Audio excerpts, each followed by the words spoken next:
Hello everyone. Welcome to Aspirants Aid Assam. আজি আমি discuss কৰিম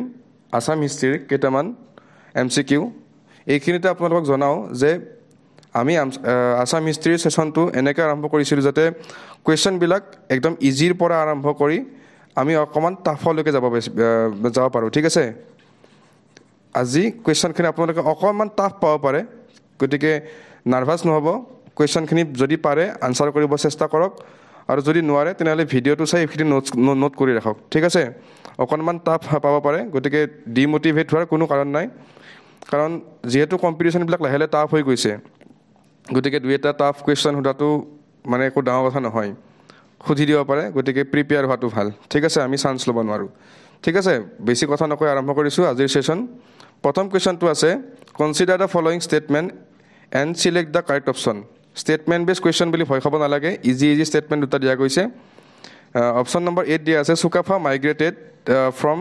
his homeland Maulung in the year 1215। চুকাফাই তেওঁৰ জন্মভূমি মাউলুঙৰ পৰা এইটো এটা ইম্পৰ্টেণ্ট কুৱেশ্যন যে চুকাফা ক'ৰ পৰা আহিছিল, ঠিক আছে। মাউলুঙৰ পৰা আহিছিল, ঠিক আছে। এইটো মনত ৰাখি থ'ব, মাউলুঙৰ পৰা কোনটো চনত আহিছিল, ঠিক আছে। 1215 চন বুলি অপশ্যনটো দিয়া আছে। এইটো শুদ্ধ নে অশুদ্ধ আপোনালোকে অকণমান চিন্তা কৰক। দ্বিতীয় অপশ্যনত আছে, Sukapha entered Brahmaputra valley in the year 1253 AD। 1253 খ্ৰীষ্টাব্দত চুকাফাই ব্ৰহ্মপুত্ৰ উপত্যকা প্ৰৱেশ কৰে, ঠিক আছে। গতিকে ইয়াৰে শুদ্ধ উত্তৰটো হ'ব অপশ্যন নম্বৰ A। গতিকে ইয়াতে অনলি এটো অকল শুদ্ধ উত্তৰ হ'ব, বাকী বিটো ভুল আছে, ঠিক আছে। এতিয়া আপোনালোকে জানে যদি ক'ব যে চুকাফাই ব্ৰহ্মপুত্ৰ ভেলীত কিমান চনত প্ৰৱেশ কৰিছিল, ঠিক আছে। এইটো এটা ইম্পৰ্টেণ্ট কুৱেশ্যন, কিমান চনত প্ৰৱেশ কৰিছিল, কিন্তু এইটো শুদ্ধ উত্তৰ নহয়, ঠিক আছে। নেক্সট কুৱেশ্যনলৈ আহিছোঁ। The first armed conflict between the Ahom and the Komata took place during the reign of which Ahom king? যিজন ৰজাৰ শাসনকালত কমতা আৰু আহোমৰ মাজত সহস্ৰ সংঘৰ্ষ সংঘটিত হৈছিল, মানে আৰ্ম কনফ্লিক্টটো বুজোৱা হৈছে, ঠিক আছে। ইয়াৰে শুদ্ধটো কি হ'ব? অপশ্যনত আছে চুটেউফা, চুখামফা, চুলিকফা, চুহুংমুং। ইয়াৰে শুদ্ধটো হ'ব চুখাংফা, অ'কে। নেক্সট কুৱেশ্যনলৈ আহিছোঁ। টায়খামতি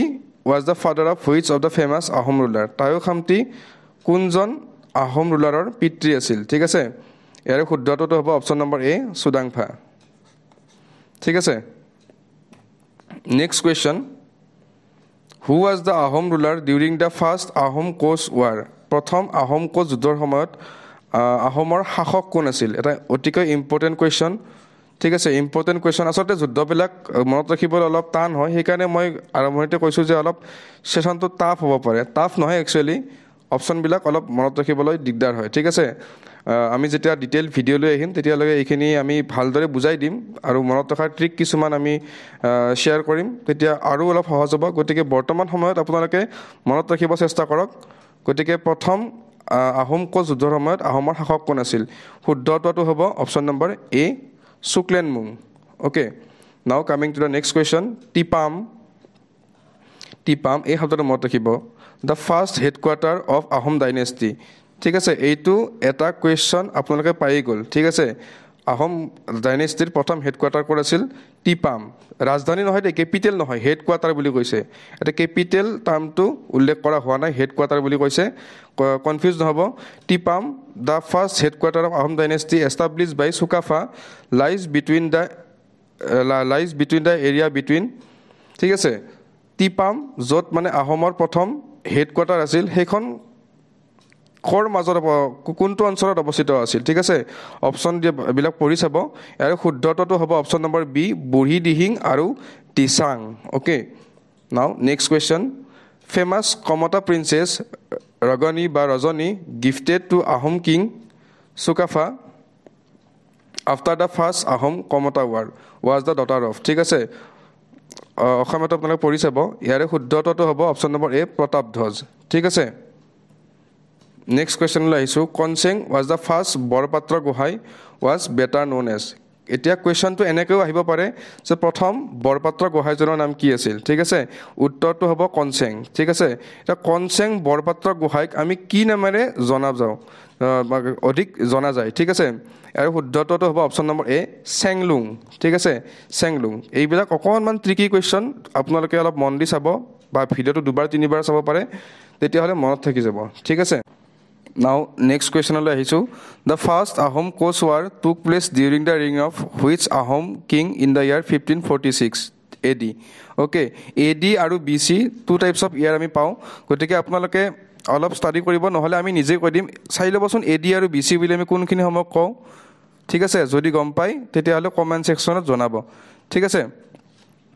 এটা কুৱেশ্যনটো হ'ল 1546 খ্ৰীষ্টাব্দত যি আহোম ৰজাৰ শাসনকালত প্ৰথমটো আহোম কোচ যুদ্ধ সংঘটিত হৈছিল ঠিক আছে ইয়াৰ শুদ্ধটোতো হ'ব option number C Suklenmung okay now next question how is the first Borpatra Gohain related to চুহুংমুং ঠিক আছে আমি গম পাওঁ চুহুংমুঙৰ দিনত দুটাকৈ পদ সৃষ্টি কৰা হৈছিল বৰগোহাঁই আৰু বৰপাত্ৰ গোহাঁই ঠিক আছে এতিয়া প্ৰথম বৰপাত্ৰ গোহাঁইজন চুহুংমুঙৰ সম্পৰ্কত কেনেকৈ কি আছিল ইয়াৰে শুদ্ধটোতো হ'ব option number D step brother okay now next question the first Ahom Tipam conflict took place during the time of which Ahom ruler প্ৰথম আহোম টিপাম সংঘৰ্ষ কোনজন ৰজাৰ শাসনকালত হৈছিল ঠিক আছে ইয়াৰে শুদ্ধটোতো হ'ব অপশ্যন নম্বৰ এ চুখাংফা অ'কে এইটো মনত ৰাখিব এটা ইম্পৰ্টেণ্ট কুৱেশ্যন হয় আহোম টিপাম কনফ্লিক্টৰ ওপৰত কুৱেশ্যন আগতে সোধা হৈছে ঠিক আছে নেক্সট কুৱেশ্যনলৈ আহিছোঁ which Ahom king adorned himself with the title of Maharaja Rajeshwar Chakravarti Maharaja and Rajeshwar Chakravarti এণ্ডটো ৰৈ গৈছে অসমীয়াত হ'ব যিটো ৰজাই নিজকে মহাৰাজা বা ৰাজেশ্বৰ চক্ৰৱৰ্তী উপাধি লৈছিল তেওঁ কোন আছিল তেওঁ শুদ্ধটোতো হ'ব option number B Sudangphaa okay কুৱেশ্যনখিনি অকণমান কম্পাৰেটিভলি টাফ কৰিব চেষ্টা কৰা হৈছে যদি কোনোবাই জানে বহুত ভাল যদি কোনোবাই অকণমান টাফ পাইছে ধৈৰ্য ধৰি MCQখিনি চাওক মনত থাকিব ঠিক আছে the reign of which Ahom king mark the beginning of the first official entry of Hinduism to Ahom court okay যাৰ ৰাজত্ব কালত হিন্দু ধৰ্মক প্ৰথম আনুষ্ঠানিক ৰাজগৃহলৈ আৰম্ভ কৰিছিল ঠিক আছে ইয়াৰ শুদ্ধটোতো হ'ব অপশ্যন নম্বৰ এ চুডাংফা তেওঁক কোৱা হৈছিল বামুণী কোঁৱৰ ঠিক আছে তেওঁক কোৱা হৈছিল বামুণী কোঁৱৰ কাৰণ তেওঁ এটা ব্ৰাহ্মণ ফেমিলিত ডাঙৰ দীঘল হৈছিল আৰু তেওঁ প্ৰথমতে হিন্দু ধৰ্মক নিজৰ ৰাজগৃহলৈ লৈ আহিছিল ঠিক আছে মনত ৰাখিব চুডাংফা নেক্সট কুৱেশ্যন আছে which Ahom king shifted the capital to Charagua near Dihing river okay যিজন আহোম ৰজাই দিহিঙৰ ওচৰৰ চৰাগয়ালৈ নিজৰ ৰাজধানী স্থানান্তৰ কৰিছিল ঠিক আছে এই জেগাটো ইম্পৰ্টেণ্ট হয় এতিয়ালৈকে হয়তো কুৱেশ্যন বেছি সোধা নাই দুই এবাৰ সুধিছে কিন্তু ইম্পৰ্টেণ্ট আছে মনত ৰাখি থ'ব ইয়াৰ শুদ্ধটোতো হ'ব option number A Sudangphaa okay next কুৱেশ্যনলৈ আহিছোঁ which Ahom king shifted the capital to Bakata near Dihing okay যিজন আহোম ৰজাই তেওঁ ৰাজধানী দিহিঙৰ ওচৰৰ বকতালৈ স্থানান্তৰ কৰিছিল ঠিক আছে ইয়াৰ শুদ্ধটোতো হ'ব অপশ্যন নম্বৰ ডি চুহুংমুং তেওঁ দিহিঙৰ ওচৰলৈ ৰাজধানীখন স্থানান্তৰ কৰিছিল সেইকাৰণে তেওঁক দিহিঙীয়া ৰজা বুলি কোৱা হৈছিল ঠিক আছে এইটো এটা ইম্পৰ্টেণ্ট কুৱেশ্যন মনত ৰাখিব বহুবাৰ সুধিছে আকৌ সোধাৰ চান্স আছে ঠিক আছে নেক্সট কুৱেশ্যনলৈ আহিছোঁ which Ahom ruler shifted his capital to Garhgaon ঠিক আছে ইয়াৰ শুদ্ধটোতো হ'ব অপশ্যনত দিয়া আছে শুক্লেনমুং চুডাংফা চুহুংমুং চুকাফা কোনো বৈধ নহয় গম পাই চুহুংমুঙৰটো অলপ আগতে মই ক'লোঁ ঠিক আছে চুডাংফাৰটো অলপ আগতে মই ক'লোঁ এটাই অপশ্যন বাচি গ'ল সেইটো হৈছে শুক্লেনমুং ঠিক আছে নেক্সট কুৱেশ্যনলৈ আহিছোঁ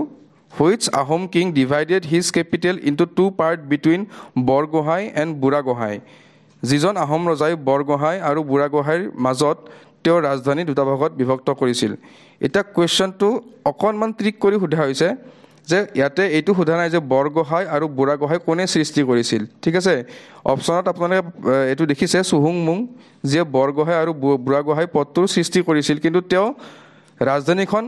বিভক্ত কৰা নাছিল বিভক্ত কৰিছিল অপশ্যন নম্বৰ বি চুবিনফাই ঠিক আছে এটা ইম্পৰ্টেণ্ট কুৱেশ্যন মনত ৰাখিব ঠিক আছে এতিয়া নেক্সট কুৱেশ্যনলৈ আহিছোঁ in ancient Assam Subarnapith was the area between প্ৰাচীন অসমক আমি 4টা ভাগত ভগাইছিলোঁ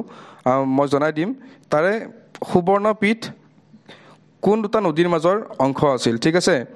এতিয়া অপশ্যনত আছে ৰূপহী ভৰলী সোণকোষ কাৰাটৈয়া ডিক্ৰং ভৰলী বুঢ়ীদিহিং আৰু দিচাং ইয়াৰ শুদ্ধটো হ'ব অপশ্যন নম্বৰ এ ৰূপহী আৰু ভৰালী অ'কে এতিয়া অকণমান এডিশ্যনেল ইনফৰমেশ্যন আমি দিবলৈ ওলাইছোঁ 4টা পীঠত ভগোৱা হৈছে আমাৰ কামৰূপ নগৰখনিক ঠিক আছে এইটো সময়ত এই গোটেই কনচেপ্টটো লোৱা হৈছে আমি গম পাওঁ যোগিনী তন্ত্ৰৰ পৰা যোগিনী তন্ত্ৰ কিমান সময়ত লিখা হৈছিলে 16 to 17 চেঞ্চুৰীত লিখা হৈছিলে ঠিক আছে যোগিনী তন্ত্ৰৰ পৰা আমি গম পাওঁ যে কামৰূপৰ 4টা ভাগ আছিল কি আছিলে ৰত্নপীঠৰ এৰিয়া আছিল কাৰাটৈয়া ৰিভাৰৰ পৰা আৰম্ভ কৰি সোণকোষলৈকে ঠিক আছে সোণকোষ নদীটোৰ এটা বৈশিষ্ট্য আছে আপোনালোকে যদি জানে কমেণ্ট বক্সত জনাব ঠিক আছে ৰত্নপীঠ গম পালোঁ নেক্সট আহিলে কামপীঠ আছিলে সোণকোষৰ পৰা ৰিভাৰ ৰূপালীলৈকে ঠিক আছে সুবৰ্ণপীঠ আছিলে ৰিভাৰ ৰূপালীৰ পৰা ভৰলীলৈকে ঠিক আছে এইটোক আমি চেণ্ট্ৰেল আছাম বুলি কওঁ চেণ্ট্ৰেল আছাম পাৰ্টটোক আমি সুবৰ্ণপীঠ বা অসমীয়াত স্বৰ্ণপীঠ বুলিও কোৱা হয় ঠিক আছে 4 নম্বৰ অপশ্যনত আছে চৌমাৰপীঠ আছিলে ভৰলী আৰু ডিক্ৰাই ৰিভাৰৰ ওচৰত ঠিক আছে ইয়াক আমি ইষ্টাৰ্ণ আছাম বা পূব অসম বুলি কোৱা হয় ঠিক আছে অকণমান স্পেলিং মিষ্টেক হৈছে আপোনালোকে এইটো কাৰেকশ্যন কৰি ল'ব ঠিক আছে এইটো এটা ইম্পৰ্টেণ্ট কুৱেশ্যন ইয়াৰে যিকোনো এটা সুধিব পাৰে এক্সামত মই MCQত এটা দিছোঁ মাত্ৰ কিন্তু এই 4টাই বহুত বেছি ইম্পৰ্টেণ্ট আপোনালোকে যদি পাৰে এইখিনি নোট কৰি যাব ঠিক আছে নেক্সট কুৱেশ্যনলৈ আহিছোঁ according to the ancient belief the earliest king of Kamrupa who was known Aryan chief ঠিক আছে এই শব্দটো মনত ৰাখিব নন আৰিয়ান চিফ ঠিক আছে যিয়ে আৰিয়ান নাছিল অ'কে আৰিয়ান চিফ নাছিল এটা অসমীয়াত মই কৈ দিছোঁ প্ৰাচীন বিশ্বাস অনুসৰি কামৰূপৰ প্ৰাচীনতম ৰজা কোন আছিল ইয়াৰ শুদ্ধটো হ'ব সহজ question option number A Mahiranga Danava okay next কুৱেশ্যনলৈ আহিছোঁ during the ancient Assam which river served as the western boundary of Assam ঠিক আছে অসমৰ পশ্চিম সীমা কোনটো নদীয়ে নিৰ্ধাৰণ কৰিছিল ঠিক আছে ইয়াতে মই অলপ আগতে ক'লোঁ শ্লাইডখনত এটা নদীৰ কথা যিটো ইয়াৰে শুদ্ধ উত্তৰ হ'ব অপশ্যন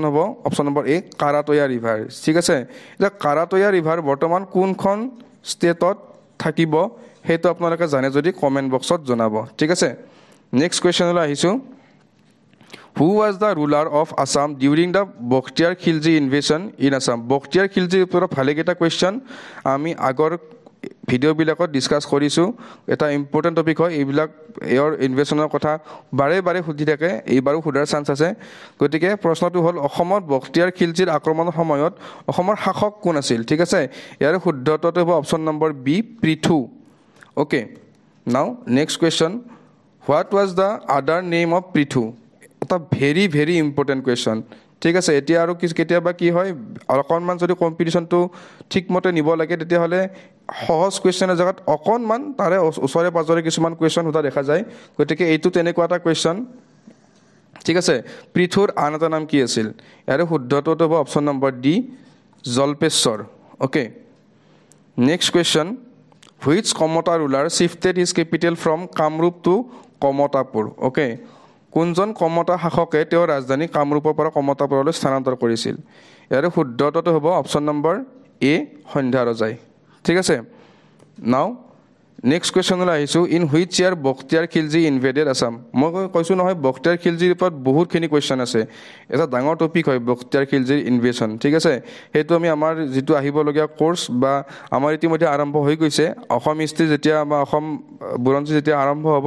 তেতিয়া এইবিলাক কথা ডিটেইলছত বুজাই দিয়া হ'ব এতিয়া খালি আপোনালোকে MCQৰ দ্বাৰা মনত ৰাখিব চেষ্টা কৰক কোনটো বছৰত বখতিয়াৰ খিলজীয়ে অসম আক্ৰমণ কৰিছিল ইয়াৰ শুদ্ধটো হ'ব অপশ্যন নম্বৰ চি 1206 অ'কে 1206 খ্ৰীষ্টাব্দত নেক্সট কুৱেশ্যনলৈ আহিছোঁ name the famous historian who came to Assam along Mir জুমলাই কেতিয়া অসম আক্ৰমণ কৰিছিল এটা ইম্পৰ্টেণ্ট কুৱেশ্যন হয় গতিকে আপোনালোকে সেইটো চন যদি জানে আমাক জনাব আমি শুদ্ধ হৈছে নে নাই আমি এইটো চেক কৰিম ঠিক আছে গতিকে কুৱেশ্যনটো আছিলে মীৰ জুমলাৰ লগত অসমলৈ অহা বিখ্যাত বুৰঞ্জীবিদজনৰ নাম কি আছিল ঠিক আছে ইয়াৰ শুদ্ধ উত্তৰটো হ'ব Shihabuddin Talish option number B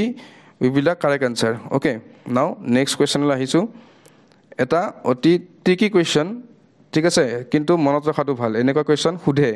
Sukaphaa is said to have marched through which pass of Patkai hills এতিয়া পাছ মানে কি ঠিক আছে জিঅ'গ্ৰাফি ক্লাছ যদি আপোনালোকে কৰিছে পাছৰ মিনিংটো কৈছে যেতিয়া আমি এটা ৰেঞ্জ আমি পাৰ কৰি আহিম আমিতো পিকেৰে আহিব নোৱাৰোঁ গতিকে তাতে কিছুমান পাছ থাকে যিহেৰে আমি এই গোটেই ৰেঞ্জটো পাৰ কৰি আহিব পাৰোঁ ঠিক আছে কোনটো পাছেৰে চুকাফাই অসমত বা অসমলৈ যাত্ৰা কৰিছিল বা ব্ৰহ্মপুত্ৰ ভেলীলৈ যাত্ৰা কৰিছিল সেইটো হ'ব অপশ্যন নম্বৰ চি পাংচু পাছ ওকে আজিলৈ এইখিনিয়ে আছিলে গতিকে মই আগতেও কৈছোঁ যদিহে আপোনালোকে আগৰ ভিডিঅ'সমূহ চোৱা নাই আগৰ ভিডিঅ'সমূহ চাওক লাহে লাহে কুৱেশ্যনবিলাকৰ লেভেলটো ইজিৰ পৰা অকণমান টাফ কৰিব চেষ্টা কৰা হৈছে ঠিক আছে কাৰণ এক্সামতো ক'ব নোৱাৰি যে একদম ইজি কুৱেশ্যনে কাটিবনে মডাৰেট কুৱেশ্যনে কাটিবনে টাফ কুৱেশ্যনে কাটিব গতিকে আমি চান্স ল'ব নোৱাৰোঁ আমি টাফ কুৱেশ্যনো দুই এটা আমি ডিছকাছ কৰিব লাগিব ঠিক আছে গতিকে